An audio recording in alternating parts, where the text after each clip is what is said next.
Hello दोस्तों, मोनिकाज़ world में आपका स्वागत है। दोस्तों, आपको मेरी आंखों में कुछ दिख रहा है? नहीं दिख रहा?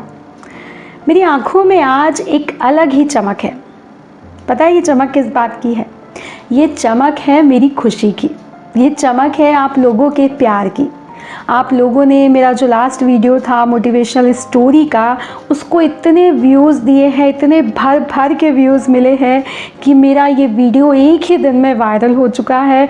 और स्क्रीन के साइड पर देख सकते हैं कि उसमें कितने ज़्यादा व्यूज़ मिले हैं और एक ही दिन के अंदर मुझे इतना सारा आप लोगों का प्यार मिला है। तो मुझे बहुत खुशी है, उसके लिए आपका दिल से शुक्रिया, बहुत बहुत शुक्रिया, बहुत बहुत धन्यवाद। बस इसी तरीके से अपना प्यार, अपना साथ मेरे साथ बनाए रखिए। दोस्तों, खुश होने के साथ साथ आज मैं थोड़ा सा इमोशनल भी हूँ, क्योंकि मैं अपने सपनों की दिशा में आगे बढ़ रही हूँ। और जब हमारी जो मंजिल होती है वो हमको सामने दिखाई देती है, नज़दीक दिखाई देती है, तो और भी ज़्यादा खुशी होती है। और खुशी के साथ हम थोड़ा सा इमोशनल भी हो जाते हैं। तो आज मेरे मन की कुछ बात आप लोगों के साथ करना चाहती हूँ। अपनी ज़िंदगी के कुछ ऐसे किस्से, कुछ ऐसे वाक़ये आप लोगों के साथ शेयर करना चाहती हूँ जिनसे मेरी ज़िंदगी को कुछ दिशा भी मिली है और जिनसे मेरी ज़िंदगी में कुछ परिवर्तन आए हैं। तो आज कुछ ऐसा ही किस्सा मैं आप लोगों के साथ शेयर करना चाहती हूँ। दोस्तों, ये बात आज से लगभग 16-17 साल पुरानी है। जैसा कि मैं आपको बता चुकी हूँ कि मैं अपने स्कूल कॉलेज में डिबेट कंपटीशन में पार्टिसिपेट किया करती थी, हमेशा ही स्टेज पर बोला करती थी और मैंने बहुत सारी कंपटीशन में पार्टिसिपेट किया है। लेकिन जब मैं कॉलेज में आ गई थी तब तक मैंने स्टेट लेवल तक अपने स्कूल को रिप्रेजेंट किया था, कॉलेज को रिप्रेजेंट किया था, लेकिन कभी भी मैं नेशनल लेवल पर नहीं गई थी। और मैं जिस कॉलेज में जहाँ पर मैंने पढ़ाई की है, जहाँ पर मैं अपने मम्मी पापा और भाई के साथ रहती थी, वो एक बहुत ही छोटा सा टाउन था जहाँ पर मेरी पूरी एजुकेशन हुई है।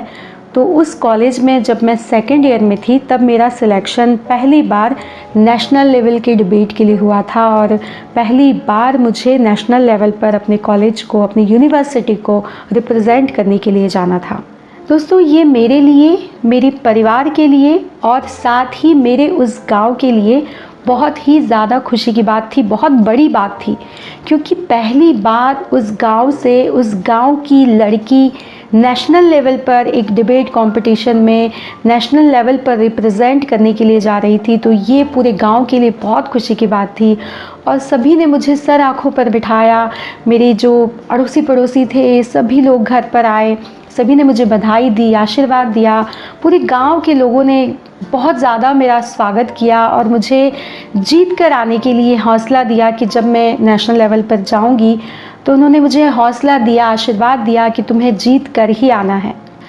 दोस्तों, मुझे बहुत खुशी तो थी ही, साथ ही मुझे एक जिम्मेदारी भी थी कि अब पूरा गाँव ये उम्मीद लगाए बैठा है कि मुझे उस कॉम्पिटिशन में जीतना है। और मैंने अपनी पूरी तैयारी उस कंपटीशन के लिए की और वो दिन आया जब मैं उस कंपटीशन में पार्टिसिपेट करने के लिए पहुंची। नेशनल लेवल की कंपटीशन थी। मैंने पहली बार इतना बड़ा स्टेज देखा था। पूरे देश से बच्चे आए हुए थे और बहुत अच्छी अच्छी तैयारियां थी, एक से बढ़कर एक वक्ता थे। इतना बड़ा स्टेज मैंने पहली बार देखा था, इतना बड़ा ऑडिटोरियम जिसमें मुझे बोलना था, क्योंकि नेशनल लेवल का कंपटीशन था जो कि बहुत ही ज़्यादा ग्रैंड था। और वो सब देखकर मैं थोड़ी सी नर्वस हो गई, थोड़ी सी घबरा गई। मुझे लगा कि पता नहीं मैं कैसे बोल पाऊँगी। मैंने तैयारी तो बहुत सारी की है लेकिन पता नहीं क्या होगा। आखिरकार मेरी बारी आई बोलने की। मैंने अपने आप पूरा जी जान लगा दिया, जितनी भी तैयारी थी वो सब कुछ झोंक दी और उस 5 मिनट में मैं जो भी अपना बेस्ट दे सकती थी मैंने वो दिया। सभी लोगों ने पसंद किया, मैंने अच्छा बोला। लेकिन जब रिज़ल्ट सुनाया गया अंत में तो ये पता लगा कि मैं फर्स्ट, सेकंड और थर्ड कहीं पर भी नहीं हूँ, क्योंकि कंपटीशन बहुत ज़्यादा तगड़ा था और मैं कहीं पर भी अपना स्थान नहीं बना पाई थी। मुझे कोई भी स्थान वहाँ पर नहीं मिला। ये सुनकर मैं पूरी तरह से टूट गई। मुझे ऐसा लगा कि जैसे मैंने अपने साथ साथ मेरे पूरे गांव वालों की उम्मीदों पर पानी फेर दिया है। इस हार से मैं इतनी ज़्यादा निराश हो गई थी, इतनी ज़्यादा टूट चुकी थी। मुझे बार बार ये लग रहा था कि मैंने सबके सपनों पर पानी फेर दिया। पूरे गांव वालों ने मुझसे एक उम्मीद की थी, एक आस लगाई थी, और मैंने उस उम्मीद को तोड़ दिया। तो इस वजह से मैंने अपने आप को एक कमरे में बंद कर लिया और सभी लोगों से मिलना जुलना बंद कर दिया। बहुत समय बीत गया, कुछ महीने निकल गए, लेकिन मैं उस बात को भूल नहीं पा रही थी। मुझे बार बार वो हार मेरे सामने आ रही थी और मुझे लग रहा था कि क्यों मैं जीत नहीं पाई और क्यों मैं बाकी सब लोगों की उम्मीदों पर खरा नहीं उतर पाई। एक दिन मेरे पापा के एक दोस्त हैं जो कि किसान हैं, वो हमारे घर पर आए। उन्होंने पापा से पूछा कि बिटिया कहाँ पर है, तो पापा ने उन्हें बताया कि वो थोड़ा सा निराश है। तो उन्होंने मुझे बुलाया, मुझसे हालचाल पूछे और फिर उन्होंने मुझे कहा कि बेटा हम तो किसान हैं और किसान हर बार अपने खेत में बीज बोता है, फसल उगाता है। इस बार भी बारिश नहीं हुई और हमारी जो फसल थी वो पूरी तरह से ख़राब हो गई। पहले भी ऐसा हुआ था कि बहुत ज़्यादा बारिश होने से हमारी जो फसल है वो ख़राब हो गई थी। तो जो किसान होता है वो बहुत मेहनत से, बहुत जतन से फसल बोता है, फसल तैयार करता है, लेकिन जब इस तरह की परेशानी आती है तो वो निराश तो होता है, लेकिन वो खेती करना नहीं छोड़ता। चाहे कितनी भी परेशानी आ जाए, किसान हर हाल में खेती ज़रूर करता है। उनकी कही गई ये बात मुझ पर इतना ज़्यादा असर कर गई कि मुझे ये लगा कि किसान जब इतनी मेहनत कर सकता है तो ये तो बहुत छोटी सी बात है। ये तो मेरी ज़िंदगी की शायद पहली हार है, अभी तो पूरी ज़िंदगी मेरे सामने पड़ी है और कई बार मुझे इससे भी बड़ी बड़ी हार का शायद सामना करना पड़े। तो मुझे खुद को तैयार करना होगा इस तरीके से कि चाहे कैसी भी हार मेरे सामने आए, मैं उस हार से हार नहीं मानूंगी, बल्कि मैं उस हार को परास्त करूंगी और उस हार को हराकर जीत हासिल करूंगी। जब आप ऊंची उड़ान भरने का हौसला कर लेते हैं तो फिर कोई भी आपके पंखों को नहीं कतर सकता। ठीक वैसे ही जब मैंने भी ठान लिया कि मैं तो जीत हासिल करके ही मानूंगी, मैं यहाँ पर रुकूंगी नहीं, मैं इस हार से टूटूंगी नहीं, तो मैंने फिर से पूरे जी जान लगाकर तैयारी की और अगले वर्ष फिर से मैंने उसी नेशनल डिबेट कंपटीशन में हिस्सा लिया।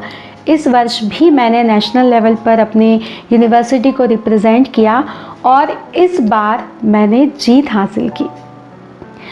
ये जो जीत मुझे मिली थी उसकी तो मुझे बहुत ज़्यादा खुशी थी, लेकिन इसके पीछे जो हार मुझे मिली थी ना, उस हार को मैं ज़िंदगी भर नहीं भूल सकती। ज़िंदगी में कभी भी हार का सामना करके टूट कर बिल्कुल नहीं बैठना है। यदि आप मंजिल पाना चाहते हैं, यदि आप जीत हासिल करना चाहते हैं, तो आपको उठना होगा, आपको डट कर सामना करना होगा, आपको आगे बढ़ना होगा। जब तक आप कोशिश करते रहेंगे, लगातार कोशिश करते रहेंगे, बार बार कोशिश करते रहेंगे, तो आपको जीत ज़रूर हासिल होगी। ये मेरा वादा है आपसे। जब भी आपको ये लगे कि आप नहीं कर पाएंगे, तब अपने मम्मी पापा की आंखों में देखिए। उनकी आंखों में जो आपके लिए सपने हैं उनको देखिए, उनकी आंखों में जो उम्मीदें हैं उनको देखिए। जब आप उनकी आंखों में देखेंगे तो आपको वो हौसला मिलेगा कि मुझे इनकी आंखों में जो सपने हैं उन्हें पूरा करके दिखाना है, मुझे वो सब खुशी उन्हें देना है जो वो चाहते हैं। दोस्तों, यदि आप ये हौसला रखेंगे और ठान लेंगे तो दुनिया की कोई ताकत आपको आगे बढ़ने से नहीं रोक सकती। खुद पर भरोसा रखिए और आगे बढ़ते रहिए, आपको मंजिल ज़रूर मिलेगी। दोस्तों, आपको आज का मेरा वीडियो कैसा लगा आप मुझे ज़रूर बताइएगा।